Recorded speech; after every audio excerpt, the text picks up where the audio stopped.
Bonjour à tous, j'espère que vous allez bien. Moi, ça va par la grâce de Dieu. Je suis Aldo Derel Bomba, artiste peintre, dessinateur, prédicateur de l'évangile par la grâce de Dieu. Et une fois de plus, je suis très très content de vous avoir en ces numéros. Nous sommes en train de parler de la découverte de soi et l'exercice maximal de son potentiel. Alors, nous avons parlé depuis quelques jours ici du fonctionnement du talent et nous avions parlé de 3 gestions de base pour être un bon gestionnaire du talent et faire fonctionner son talent au meilleur qu'on le peut. Alors, nous avons parlé de la gestion du temps, de la gestion des ressources et de la gestion des relations. Alors, ces 3 gestions étant passées, nous voulons clore au fait cette partie et cette session où nous sommes en train de parler de la découverte de soi avec un élément important que j'ai appelé à César ce qui est à César, à Dieu ce qui est à Dieu. C'est d'ailleurs un dicton qui est tiré de la Bible, bien sûr, mais que les hommes aussi ont coopté et utilisent fréquemment. Un dicton qui veut dire qu'il faut savoir faire la part des choses pour certains, mais la Bible le présente dans le contexte tel que Jésus est en train de répondre aux sacrificateurs et aux scribes qui lui ont envoyé des gens pour le piéger. Et notre Seigneur Jésus étant Dieu et sachant ce que ces personnes étaient en train de préparer contre lui, leur a donné la meilleure des réponses, la meilleure sagesse qui peut exister pour eux. Parce qu'il lui pose la question pour savoir est-ce qu'il faudrait vraiment payer les impôts que réclame César.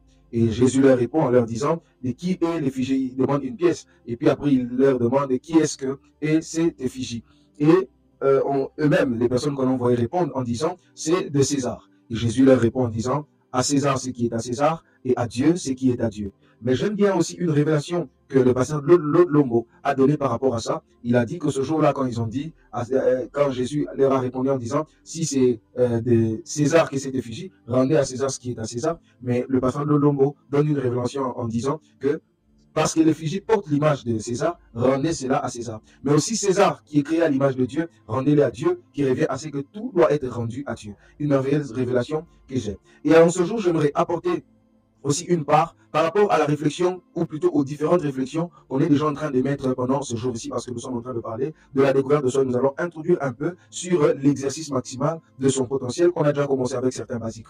Alors, en parlant de à César ce qui est à César et à Dieu ce qui est à Dieu, on veut premièrement faire allusion au fait que le fait que nous naissons dans une société fait que nous devons répondre d'une manière ou d'une autre à ces deux réalités, César ainsi que Dieu. Ici, Dieu, je n'en parle pas d'abord comme étant Dieu, notre Dieu, Elohim, Adonai, Yahvé, non, mais je veux aussi prendre cette expression pour dire ce qui est du spirituel. En parlant de à César ce qui est à César, à Dieu ce qui est à Dieu, je veux faire allusion au fait qu'il faut rendre ce qui est de la société à la société et ce qui est du spirituel au spirituel. Et cette phrase que j'ai utilisée, c'est pour aider quelqu'un ici à comprendre que le talent que nous possédons est en train de fonctionner dans une société. Et étant donné que ça ça fonctionne dans une société, il faudrait que je comprenne et que j'arrive à travailler l'aspect invisible et l'aspect visible, le côté immatériel et le côté matériel de choses. Prenons un texte. Je suis dans Psaume, verset 68, le verset 29. La Bible dit, ton Dieu ordonne que tu sois puissant. Affermis, ô Dieu, ce que tu as fait pour nous. Ces deux réalités sont des exigences, pardon. Ces deux réalités sont des exigences et non des options, car pour dominer ces deux réalités, nous réclamerons toujours. Le potentiel que vous avez reçu, c'est bien, mais il faudrait se rendre à l'évidence que c'est le plein exercice de ce potentiel ou du potentiel que vous êtes sera toujours réclamé d'une manière ou d'une autre par le visible et l'invisible, par le spirituel et par le matériel. Et en cela, la Bible dit, l'Éternel lui-même, ton Dieu, ordonne que tu sois puissant. L'Éternel, ton Dieu, ordonne que tu sois puissant, c'est-à-dire, il faudrait que l'on arrive à produire. Il faudrait que notre potentiel puisse produire des résultats. Et si ce potentiel produit des résultats, il faudrait plutôt pour que ces potentiels puissent produire des résultats, nous avons besoin d'être puissants, nous avons besoin d'être forts, nous avons besoin de produire de l'énergie et être une solution. Et quand Dieu dit j'ordonne que tu sois puissant, l'Éternel ton Dieu ordonne que tu sois puissant, c'est-à-dire le potentiel qu'il t'a donné, il te l'a donné pour que ça soit dans son plein exercice, qu'il y ait des résultats, qu'on ne dise pas seulement que je possède un talent, mais que l'on arrive à exercer ce talent et à le manifester aux yeux de gens. C'est comme ça que le travail d'un talent dans la vie d'une personne, c'est d'être manifesté. Il n'y a pas de lampe qu'on allume, qu'on met sous le boisseau. Quand Dieu allume en toi un talent, quand Dieu permet qu'il y ait une lumière, un talent en toi qui s'allume, ce n'est pas pour que ça soit caché, mais il faut que ça soit mis au-dessus et que tout le monde le voit. D'être au-dessus, ce n'est pas toujours exposé à la manière de dire aux gens que je possède ceci, mais c'est-à-dire éclairer les autres au travers le potentiel que l'on possède, c'est-à-dire utiliser cela. Si je chante, que les gens soient bénis, que les gens soient consolés, que les gens prennent plaisir à entendre ma voix chanter. Si je danse, que ma danse puisse. Si je dessine, que mon dessin puisse il faut que le résultat de ce talent soit visible et c'est ça même éclairé. César ici est l'image de la société dans laquelle nous nous retrouvons, c'est-à-dire nous devons apprendre comment régner dans ce monde et c'est là par les différents potentiels, capacités, connaissances, afin de répondre aux exigences de César. Nous devons régner dans cette société. C'est Jésus qui veut que nous puissions régner. Et comme il a dit, il ordonne que l'on soit puissant. Être puissant nous exigera ou nous imposera le fait d'utiliser nos potentiels, nos capacités, avoir de la connaissance, parce que César, la société qui nous entoure, nous exigera un certain quota. La société César qui nous entoure nous exigera une certaine expression qui ne sera pas directement spirituelle, mais qui émanera aussi du spirituel. Notre Dieu est invisible, mais le fait de notre Dieu est visible. Et étant donné que nous sommes visibles, le fait de notre Dieu invisible sera visible par nous qui sommes visibles au travers le potentiel invisible que le Dieu invisible a déposé dans nous qui sommes visibles pour influencer et affecter le visible. Il faudrait que je puisse travailler les invisibles qu'il y a en moi, mais qui répondent aux exigences de César qui est la société. Deuxième texte que je nous propose, c'est Proverbe 29, le verset 29. La Bible dit, si tu vois un homme habile dans son ouvrage, il se tient auprès du roi, il ne se tient pas auprès des gens obscurs. Dieu veut qu'on l'on mette en exergue tout ce qu'il a mis en nous. Et c'est par ça qu'on est efficace, dominant dans la société. À ce niveau, on veut dire, il faut que l'on soit habile. Avoir un potentiel est une chose, être ou devenir habile dans ce potentiel, avoir un talent est une chose, devenir ou être habile avec ses talents est une autre chose. Et la Bible dit, si tu vois un homme habile dans son ouvrage, il se tient auprès du roi. Ainsi, la volonté de Dieu de nous voir réaliser de grandes choses, mettre en exergue ce qu'il a déposé en nous, se matérialise aussi, se matérialise surtout lorsque nous devenons habiles, lorsque nous travaillons notre habileté de ce que Dieu nous a donné. Dieu vous donnera le talent, mais Dieu ne travaillera pas toujours le talent à votre place. Ou plutôt, Dieu ne travaillera jamais votre talent à votre place. Il vous l'a donné. Il peut vous apprendre à le travailler, mais ça sera à vous de transpirer, d'apprendre, de payer le prix pour que ce qu'il vous a donné devienne plus consommable. C'est comme ça que c'est le même Dieu qui a donné 1 à celui-ci, 2 à l'autre, 5 à l'autre, mais la fructification de ce qu'il a donné dépend de comment chacun aura travaillé. J'aimerais dire à quelqu'un, c'est possible que Dieu t'ait donné beaucoup, mais que tu ne vives pas pleinement, simplement par paresse, simplement par oisivité,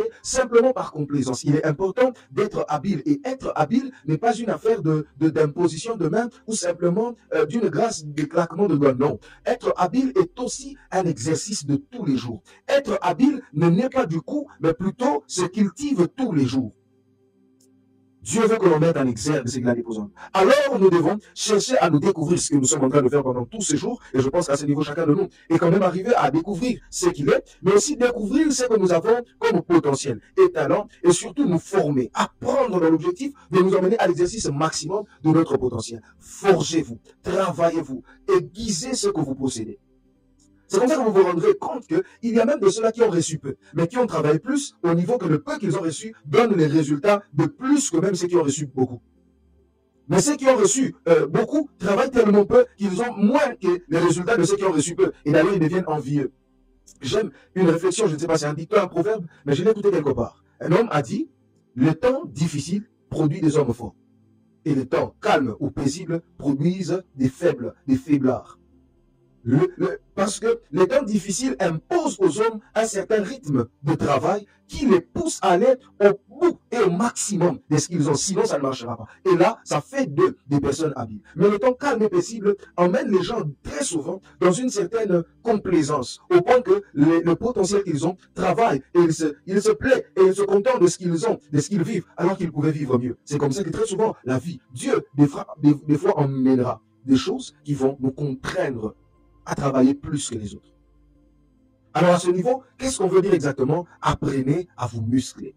Apprenez à vous muscler, à muscler votre potentiel, à muscler votre fonctionnement, à muscler votre cerveau, votre moteur de travail, votre mental. Muscler, c'est le fait de développer les muscles ou encore rendre plus dynamique ou plus fort. On ne dit pas ici que vous n'en avez pas. Vous avez quelque chose, mais musclez la chose. Rendez la chose plus dynamique. Rendez la chose plus forte. Rendez la chose plus importante. Rendez la chose plus puissante. Emmenez la chose à travailler de sorte que tous les jours, elle devienne plus que ce qu'elle était hier, c'est-à-dire mature. Muscler ici est le fait de développer nos capacités ou travailler notre potentiel. C'est ce que je suis en train de répéter. Travailler sur soi-même est l'un des meilleurs investissements qui puissent exister. Je vous l'avais dit dans une des vidéos. Travaillez sur vous-même. Nous faisons donc ici allusion à l'exercice, si pas l'exercice maximal de notre potentiel. Car tenir une arme peut effrayer. Mais tant qu'on n'appuie pas sur la gâchette, il n'y aura pas vraiment de l'impact tangible à cette frayeur. Tenir une arme, ça peut être effrayant. Mais ça ne tue pas. Tenir une arme, et d'ailleurs, j'aimerais exagérer, ça peut tuer des personnes émotionnelles par crise. Mais ce n'est pas l'impact de l'exercice de cette arme qui l'a tué. Tenir une arme, comme je l'ai dit ici, tenir une arme peut être effrayant.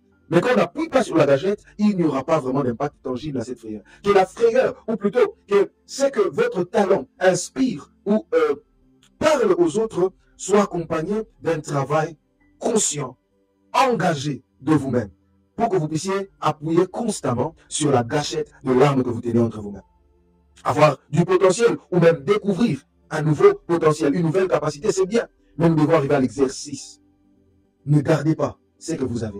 Travaillez-le. Ne vous satisfaisez pas de ce que vous possédez comme talent. Il est possible de le vivre un peu mieux que ça. Vous savez, quand vous apprenez à conduire du vélo, c'est tellement extraordinaire. Vous faites un tour, deux tours du terrain, vous sentez que oh, c'est bon.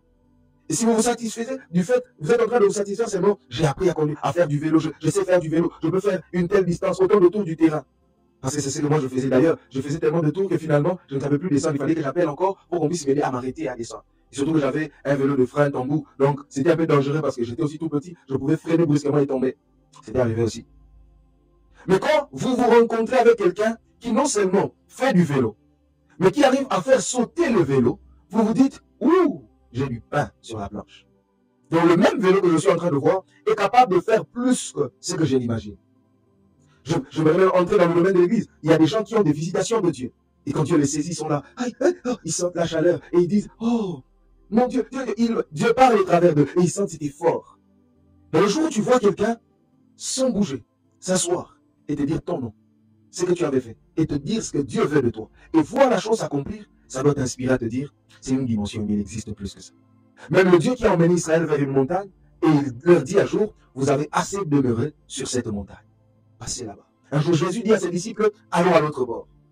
Un jour, Jésus vient, il visite les gens, ainsi de suite. Il fait voir de grandes choses. Mais dans le chapitre 4 d'Apocalypse, la voix dit 4, chapitre 4, la Bible dit, j'ai entendu la voix qui me parlait comme l'autre fois, qui me dit, monte ici. Oh, mais il est déjà monté. J'aimerais juste encourager quelqu'un à comprendre que tout ce que vous vivez de vous n'est pas tout ce que vous pouvez vivre de vous. Tout ce que vous voyez de votre potentiel n'est pas tout ce que votre potentiel peut produire. Continuez de travailler parce que l'être humain est dynamique. Vous allez voir le dynamisme de votre potentiel au point que vous allez vous-même vous étonner de ce que vous allez produire. Travaillez sur vous-même. Travaillez sur votre potentiel. Et ici, on insiste sur l'apprentissage de choses adéquates. Apprenez, comme je disais. Formez-vous. Ça sera important. Tout apprentissage n'est pas toujours synonyme de musculation pour vous, pour votre moteur, pour votre cerveau. C'est l'apprentissage de choses adéquates ou compatibles à vous, à votre cerveau, à votre moteur, qui musclera le talent que vous possédez. Alors, comment arriver à muscler son cerveau? Vous devez comprendre que ce n'est pas tout travail que vous allez faire qui va vous muscler. Alors, il faudrait que je sache qu'est-ce que je dois faire exactement pour arriver à muscler le talent, le potentiel que je possède. Alors, je vous donne quelques lignes de conduite, ou plutôt quelques lignes à suivre pour muscler, ou peut-être mieux, bien muscler votre cerveau. Quelques conseils pour muscler votre cerveau. Premièrement, découvrez votre cerveau. Découvrez votre talent. Au-delà de vous découvrir, découvrez ce que vous possédez. Dans ce que vous possédez, découvrez maintenant chaque potentiel que vous avez. C'est-à-dire, vous devez d'abord découvrir votre cerveau pour comprendre comment le muscler. Parce que chaque athlète a sa manière à lui de muscler ce qu'il est, en rapport avec la discipline qu'il a embrassée. Un basketteur peut-être va travailler ses mollets pour une meilleure détente. Un footballeur va travailler peut-être ses mêmes mollets, peut-être pour la détente, mais peut-être pour bien tirer le ballon. Un nageur va peut-être travailler son thorax pour mieux respirer. Vous devez savoir, tel potentiel a besoin de quoi, comment, pour que ça puisse mieux travailler. Parce que répéter les mêmes choses tous les jours, c'est bien pour avoir une constance qui amène une croissance. Même bien répéter les choses vont vous aider à ne pas toujours répéter tous les jours, mais répéter les choses quand il le faut pour produire exactement ce qu'il faut. Chacun a sa manière de muscler son potentiel. Chacun a sa manière de muscler son cerveau afin d'atteindre les objectifs liés à la discipline qu'il embrasse. Deuxièmement, identifiez les aliments qui nourrissent votre cerveau ou le potentiel que vous détenez. Déjà, la découverte de ce potentiel ou votre regard plongé sur ce potentiel, ce talent, pour mieux le découvrir, pour le découvrir en profondeur, vous emmènera tout de suite à comprendre qu'il y a des éléments qui nourrissent ce potentiel-là. Alors, cela vous lancera en fait dans une recherche approfondie et un travail constant et engagé sur les types de nourriture qui nourrissent votre talent. Après avoir découvert vos différents potentiels, vous devez chercher ce qui l'aide à grandir. Et je vous donne quelques points, vous allez en ajouter vous-même. Première nourriture, ça peut être la lecture. La lecture. Peut-être que le potentiel que vous possédez est nourri par la lecture. Si vous êtes par exemple appelé à parler à un domaine qui demande de l'éloquence, ça vous demandera d'une manière ou d'une autre être un bon lecteur, quelqu'un qui aime la lecture. Parce que c'est lui qui lit beaucoup, il permet à son cerveau de mieux s'accroître, à son âme de mieux s'affermir, ainsi avoir un bon dépôt, un meilleur contenu pour mieux parler. Deuxième nourriture, ça peut être des vidéos de différents médias. Il y a de ceux-là qui ne savent pas lire. Lire pour eux, c'est très dur, c'est compliqué. Mais suivre des vidéos lui facilitera même la lecture, c'est-à-dire lui, il peut lire avec ses yeux et ses oreilles. Alors comprenez, qu'est-ce qui peut vous nourrir? Alors regardez les vidéos qui vous répondent. Qu'est-ce qui vous facilite l'apprentissage en fait? C'est ce que je veux dire. Qu'est-ce qui vous facilite d'apprendre des nouvelles choses? Si vous facilement vous apprenez par la lecture, faites-le. Si facilement vous apprenez par des vidéos, c'est-à-dire par vos yeux, par les médias, prenez le domaine que vous devez embrasser, mettez-le dans des vidéos et suivez. Et là aussi, j'aimerais surtout nous discipliner un peu comme je viens de dire. Quelqu'un qui est appelé à parler a besoin de créer un dépôt qui lui donnera de parler. Et surtout pour ceux qui sont appelés à parler, ce n'est pas très conseillé de se concentrer seulement sur les vidéos. La lecture va élargir la force de votre cerveau. Et les vidéos, c'est lié peut-être à ceux-là aussi qui sont appelés aux médias, qui peuvent même tirer des leçons gestuelles, ainsi de suite, et mieux travailler. Ça sera très très important pour chacun d'entre nous de savoir quel type de nourriture peut nourrir mon talent.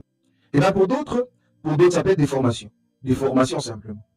Il y a des gens qui ont la facilité d'écouter les autres et de s'approprier ce que les autres sont en train de leur dire. Alors suivez des formations. Soyez à la recherche des bonnes formations. Une autre méthode ou une autre nourriture, ce sont les études.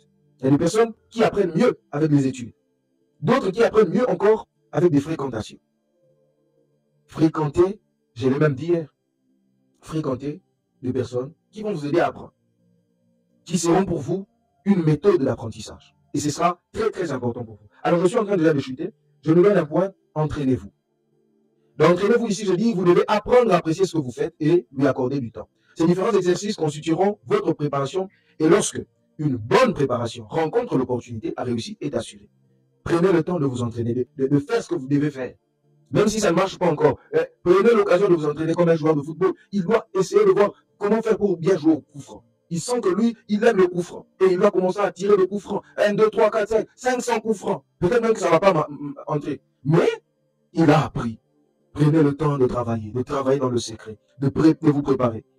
Notez bien, votre préparation n'est pas toujours pratique, mais aussi dans vos pensées. Cela d'autant plus que nos domaines se diffèrent dans leur manière de s'exécuter. C'est-à-dire, il y a des domaines dans lesquels votre entraînement ne sera pas toujours physique, visible, mais votre entraînement peut être aussi dans le cerveau. C'est comme moi-même pour faire des vidéos prêchées. Avant tout, c'est dans ma tête que ça se passe. Je vois les différents points que je veux développer. Et j'ai même des images, comment je veux prêcher. Donc quand je lis la partie que j'ai écrite, là déjà, il y a des images qui sortent de ma tête, qui se font dans mes pensées. Je me vois déjà en train de le dire et comment je veux le dire. Votre préparation peut être aussi dans votre mental. Quatrièmement, je vous dis, éprouvez-vous. Sachez que le but marqué à l'entraînement vous aide à devenir buteur dans un match, mais les buts marqués à l'entraînement ne sont pas comptés. Quand vous vous entraînez, les buts marqués à l'entraînement vous aidera à être buteur dans un match. Mais les buts marqués à l'entraînement ne comptent pas. C'est-à-dire, tout ce que vous faites comme entraînement, c'est bien. Mais tant que vous ne jouez pas un vrai match, tout votre entraînement n'aura servi à rien. C'est comme ça, l'un des secrets du renouvellement, c'est l'exercice de ce qu'on a travaillé. C'est l'utilisation du nouveau. Ce qu'on a eu de nouveau, nous devons l'utiliser pour renouveler. Tant que le nouveau n'est pas passé, le renouvellement ne vient pas. Alors, renouvelez-vous par l'exercice de ce que vous avez déjà reçu. Premier astérisque que vous pouvez prendre dans éprouvez-vous, je vous dis, certes, vous musclez déjà bien votre cerveau, votre potentiel, mais une meilleure façon de muscler, de le muscler et de le prouver par des actions. Posez des actes. Par exemple, proposez vos services à un client. Ça vous aide à mesurer les résultats de l'entraînement. Vous êtes entraîné, mais mesurez est-ce que ça a marché ou pas Proposez ce que vous faites. C'est que vous entraînez dans le Seigneur des gens qui prennent tout leur temps pour essayer, pour prier, mais dans l'exercice, non, ils ont peur. Qu'est-ce qu'ils vont dire? Ils vont juger. Ce n'est pas encore au point. Des fois, même nous-mêmes, surtout ceux-là qui ont grandi dans un milieu peut-être trop excellent, d'autres qui ont grandi dans un milieu trop méprisant, ils ont un jugement excessif d'eux-mêmes et de ce qu'ils ont. Et du coup, peut-être que votre produit a déjà atteint un niveau très consommable. Mais tellement que vous avez grandi dans tout était excellent, vous dites, est-ce que vraiment ça a atteint ce niveau? Ou quand vous avez grandi dans un lieu où vous êtes trop, dans un milieu où on méprise les choses, vous dites, est-ce que ça répond? Mais quand vous prenez le risque de le présenter malgré vous, vous allez vous rendre compte que votre potentiel va grandir. Passez à l'action. Des fois, deuxième astérix, des fois vous appréciez un peu trop, ou un peu tout. Mais vous êtes satisfait à l'entraînement. Et vous êtes satisfait à l'entraînement. Mais le mépris des matchs vous aidera à vous muscler un peu plus tous les jours. Ça va vous sortir de la complaisance, de la satisfaction d'aujourd'hui. Ça peut être la plainte d'avoir rendu votre service. Il faut que vous puissiez rendre le service. Et quand on vous pose leur plainte, vous vous rendez compte que, ah, ok, c'est ça que je dois arranger. Quand vous n'êtes vous-même que le juge de vous-même, vous n'allez pas vraiment perfectionner ce que vous avez. Mais quand c'est les autres qui vous disent, on n'a pas apprécié ça, même ce que vous n'avez pas vu, et ils l'ont vu, et ça vous aide à vous perfectionner. Et même quand c'est fait méchamment, c'est vrai, et ils ont fait ça méchamment, ils sont méchants, ils sont mauvais, mais vous avez tiré une leçon. Et vous allez rencontrer d'autres méchants qui ne sauront pas exercer leur méchanceté sur vous, parce qu'il y a déjà eu des méchants qui vous ont exprimé leur méchanceté, et vous en avez tiré des leçons, vous avez pris des précautions, vous êtes devenus des excellents devant d'autres méchants. Et de même, quand vous êtes trop avec des gentils, ils vont vous aider à tout apprécier, et vous n'allez pas comprendre que vous n'avez pas encore atteint le niveau. Mais il faut qu'il y ait toujours ça. Les plaintes d'avoir rendu un service qu'on n'a pas apprécié. Ça vous aidera à ne pas vous satisfaire d'aussitôt. Ça vous aidera à être constamment en train de vous développer. Troisième astérisque, le match vous aide à apprécier non seulement la quantité, mais surtout la qualité. La quantité de choses que vous faites, c'est bien. Mais quand vous passez au match, c'est surtout la qualité qu'on commence à voir. Vous produisez beaucoup, oui. Vous faites beaucoup d'efforts, oui. Mais vous commencez aussi à avoir un regard particulier sur la qualité de ce que vous êtes en train de produire. Vous allez mieux grandir en ayant toujours des matchs après vos entraînements. Passez à l'action. Éprouvez ce que vous avez acquis comme connaissance. Vous fera grandir dans votre domaine et vous allez mieux comprendre les situations que vous êtes appelés à résoudre. Peut-être que dans vos découvertes de soi, vous êtes allé d'une manière assez évasive.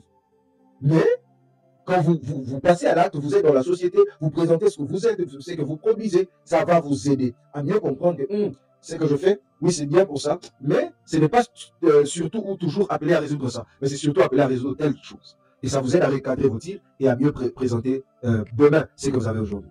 Alors, c'est Aldo Deren Boumba, j'étais en train de vous parler de César, de la César ce qui est à César, à Dieu ce qui est à Dieu. J'aimerais conclure en disant ceci. Il faudrait être compétent, appliqué par rapport à ce que la société nous exige, c'est-à-dire la connaissance, l'habileté. Mais prenons tout ce que je viens de dire, transposons ça aussi dans le domaine spirituel. Souvenez-vous, le texte qui parle de ça, c'est dans Matthieu, c'est dans Marc, c'est dans Luc aussi. On envoie, c'est les sacrificateurs et les scribes qui envoient vers Jésus des gens pour le piéger. La sacrificature, c'est cette image de Dieu, c'est-à-dire du spirituel, de l'invisible. Mais les scribes, c'est l'image de la connaissance, de la notoriété, de l'exécution dans la société. C'est eux qui envoient au fait ces personnes pour les piéger. La vie présentera toujours des choses qui seront pour vous comme des pièges. Mais si vous arrivez à répondre non seulement à César, c'est-à-dire les scribes, mais aussi aux sacrificateurs, vous allez là maintenant avoir un potentiel équilibré qui touche non seulement la terre, ou plutôt votre parcours terrestre, mais aussi votre finalité céleste ou votre finalité dans l'éternité et spirituelle et invisible. Il faudrait que dans tout ce que vous faites sur terre, il y ait toujours aussi une connotation spirituelle et physique. Sinon, si vous ne répondez qu'à César, si vous ne répondez qu'aux scribes, sans répondre aux sacrificateurs, ça va vous compliquer. Ainsi, quand on lui amène la pièce, on voit l'effigie de César, il dit, rendez à César ce qui est à César. Mais dans les sacrificateurs, il faudrait voir aussi que César qui est fait à l'image de Dieu doit être rendu à Dieu. Il faudrait que dans votre réponse à cette anecdote, à cette réflexion, soit aussi spirituelle. Ainsi, vous devez aussi apprendre à être habile spirituellement, fort spirituellement. Et votre force spirituelle, ou votre très bonne force spirituelle, ne viendra que par Jésus-Christ. À quoi servirait-il un homme de gagner tout s'il perdait son âme? C'est-à-dire, dans le domaine de César, j'ai tout fait, je suis habile, j'ai de la connaissance. Mais dans le domaine de la sacrificature, ou ce qu'on appelait Dieu, je prends le fétiche, je prends ce qui est sale spirituellement pour m'élever spirituellement. Tout ce que j'aurais fait pour répondre à César va revenir à zéro. Parce que si je réponds à César sans répondre à Dieu, à qui appartient César, ce que j'ai répondu à César va revenir à zéro. Mais si je réponds à César tout en répondant au Dieu qui a créé César, ma réponse, elle est parfaite. Et cette réponse parfaite ne peut être donnée que par Jésus-Christ notre Seigneur et Sauveur. C'est celui qui nous fait accéder à une spiritualité pure, une spiritualité éternelle dans le shalom, dans la paix.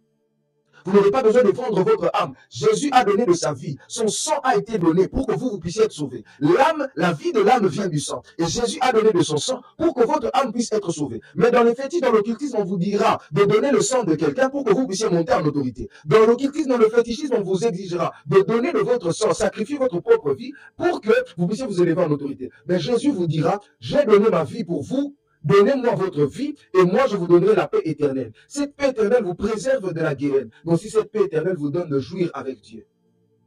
Et pour vous allez jouir avec Dieu, mais aussi sur terre. C'est Pierre qui vient voir Jésus, lui dit, mais nous t'avons suivi, nous avons laissé ceci. Qu'est-ce que nous allons gagner? Jésus lui répond directement. Dans ce siècle-ci, vous gagnerez au centuple tout ce que vous avez laissé. Mais dans le siècle à venir, la vie éternelle. C'est-à-dire, comme je viens de dire, en Jésus, vous avez droit à la vie éternelle, une spiritualité pure avec Jésus pour finir en Dieu. Mais ici sur terre, vous allez produire au centime. Jésus vous aidera à ce que votre potentiel puisse produire au centime. Et en cela maintenant, exercez-vous à être un homme spirituel.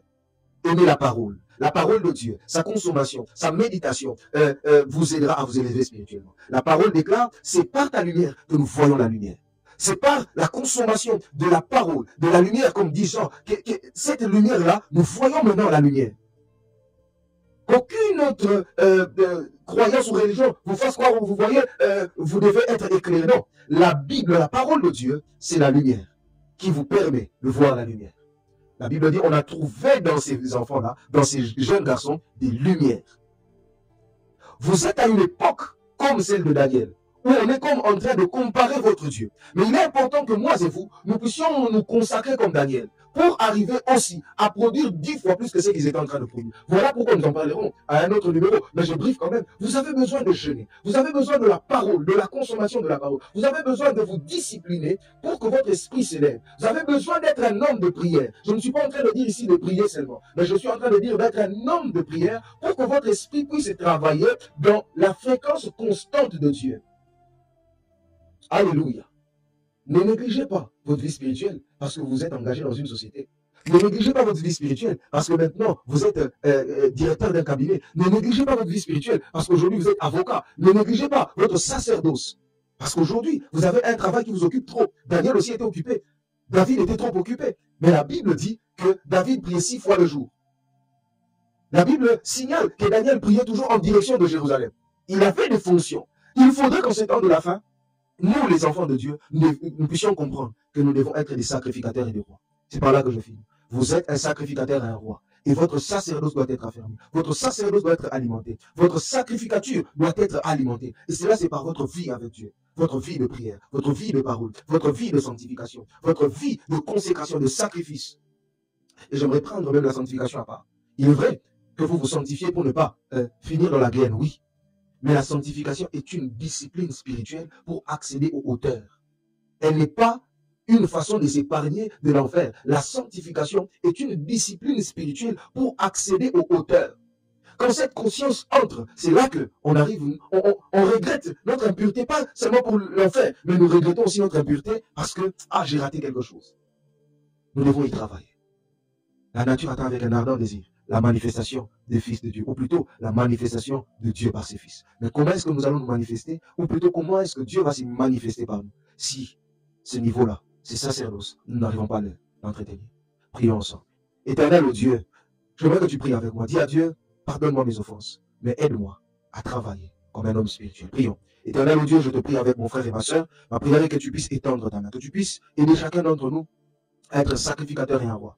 Du reste, le trône est alimenté par le sacerdoce ou l'autel. Aide-nous à alimenter comme il se doit nos autels pour que nos trônes soient affermis. Seigneur, oh Dieu, nous devons répondre à César, mais surtout aussi d'abord répondre à Dieu. Seigneur, nous devons répondre à la sacrificature et répondre à la royauté. Donne-nous la force, la discipline, la connaissance, la compréhension pour arriver à mieux faire les choses. Et c'est là au nom de Jésus. Que tout ce qui nous empêche de nous discipliner, de nous consacrer, de nous sanctifier, s'éloigne de nous, soit sans force devant nous. au nom de Jésus. Et que ces sentiments qu'il y a en nous, à cause de la vie de Jésus en nous, Seigneur, puissent être alimentés. Seigneur, nous voulons prier, nous voulons te chercher, nous voulons te trouver comme il se doit, au nom de Jésus. Que nos vies de prière soient constantes et croissantes, que nos vies dans la parole soient constantes et croissantes, que nos vies de sanctification soient constantes et croissantes, que nos vies de consécration, de sacrifice soient constantes et croissantes. Au nom de Jésus, sauve-nous. Nous avons ainsi prié. Amen. Alors, que Dieu vous bénisse. C'était un grand plaisir d'être avec vous encore en ce numéro. J'espère vous retrouver très bientôt. Et comme je l'ai dit toujours, si ces différentes vidéos vous bénissent, vous édifient, vous aiguisent, vous construisent, alors partagez cela aux autres. Vous pouvez nous suivre sur nos différentes pages réseaux sociales. Vous pouvez nous suivre sur les réseaux sociaux, allez-je dire. Vous pouvez nous suivre sur YouTube, sur Instagram, sur Facebook, sur TikTok, Aldo Derel Mumba. Et si vous voulez nous contacter, nous écrire, vous avez une remarque, vous avez une suggestion, vous avez une préoccupation, vous pouvez aussi nous contacter au travers des différentes pages identité de Facebook, de YouTube, d'Instagram qui apparaît au bas de vos écrans. Et que Dieu vous bénisse abondamment. À très très bientôt. Father, we thank you for what you've accomplished here tonight. Lord, it's only the start. We're excited about Jerusalem, the temple, just a couple of days' time. Father, we thank you in Jesus' name. Amen. Amen. Amen. You guys be blessed.